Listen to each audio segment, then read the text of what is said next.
नमस्कार दोस्तों, स्वागत है आप सभी का मेरे YouTube चैनल पर। मैं हूं आपका दोस्त वन रक्षक राजन सनोडिया। देखिए दोस्तों, कुछ स्टूडेंट्स कमेंट करते हैं कि सर मुझे फॉरेस्ट गार्ड से भी बड़ा बनना है, मतलब फॉरेस्ट गार्ड से बड़ा अधिकारी बनना है फॉरेस्ट डिपार्टमेंट में ही।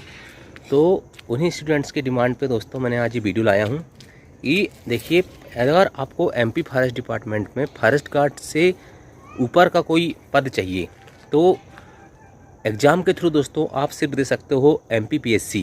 क्या दे सकते हो? MPPSC, मध्य प्रदेश लोक सेवा आयोग। और MPPSC देने के बाद क्या कर सकते हो, उसमें क्या होता है दोस्तों, MPPSC में दो टाइप्स होते हैं। एक होता है नॉर्मल PSC, ठीक है, जो होता है राज्य सेवा परीक्षा होती है, स्टेट सर्विस होती है। और एक होती है दोस्तों SFS, मतलब स्टेट फॉरेस्ट सर्विस, मतलब राज्य वन सेवा। तो आपको दोस्तों MPPSC जो फॉरेस्ट वाला होता है वो वाला एग्ज़ाम देना पड़ेगा। लेकिन दोस्तों उसके लिए आपके लिए सबसे इम्पोर्टेंट चीज़ ये होती है कि आपका जो एजुकेशनल क्वालिफ़िकेशन होता है वो साइंस बैकग्राउंड से होना ज़रूरी है, या फिर आपने इंजीनियरिंग की हो किसी ट्रेड से। और उसमें मैं आपके लिए एक डिटेल वीडियो बनाऊंगा तो आपको बता दूंगा। लेकिन अभी मैं आपको सजेशन दे रहा हूँ कि अगर आपको फॉरेस्ट गार्ड नहीं बनना है और बल्कि फॉरेस्ट गार्ड से ऊपर के पद में पढ़ना है तो फिर आपको MPPSC फॉरेस्ट देना पड़ेगा, ठीक है, MP फॉरेस्ट डिपार्टमेंट के लिए। और अगर आपको डायरेक्ट IFS बनना है तो फिर आप UPSC दे सकते हो। लेकिन जब आप दोस्तों राज्य वन सेवा की परीक्षा दोगे MPPSC में, तो आप उसके थ्रू डायरेक्ट रेंज अफसर बन सकते हो, जिसमें 3 स्टार लगते हैं और बंगला मिलता है, गाड़ी मिलती है, सब मिलता है, ठीक है। और वहाँ 3 स्टार मिलेंगे और आप मेरे भी आपके बन जाओगे, अधिकारी बन जाओगे, ठीक है। तो उसके लिए दोस्तों आपको PSC देना पड़ेगा। उसमें दोस्तों क्या होता है, प्रीलिम्स होता है, जो राज्य सेवा परीक्षा होती है और राज्य वन सेवा परीक्षा होती है। उसमें प्रीलिम्स में 2 पेपर होंगे, ठीक है, एक जनरल स्टडी GS का होगा और एक CSET का होगा, ठीक है।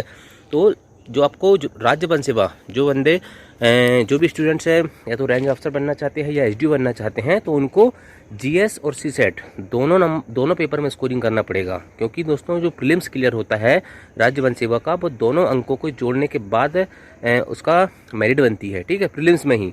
लेकिन जो राज्य सेवा परीक्षा होती है, जिससे आप डिप्टी कलेक्टर वगैरह बनोगे, तहसीलदार बनोगे, तो उसमें सिर्फ GS के पेपर से मेरिट बनती है। लेकिन जो राज्य वन सेवा होती है, स्टेट फॉरेस्ट सर्विस होती है, तो उसमें आपके GSET और CSET दोनों के नंबर जुड़े जाते हैं, ठीक है। अच्छा, ये हो गई।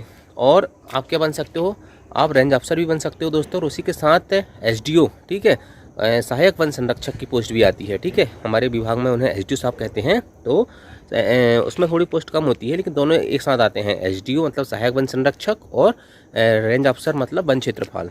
तो ये है दोस्तों मेरे द्वारा दी हुई गाइडलाइन।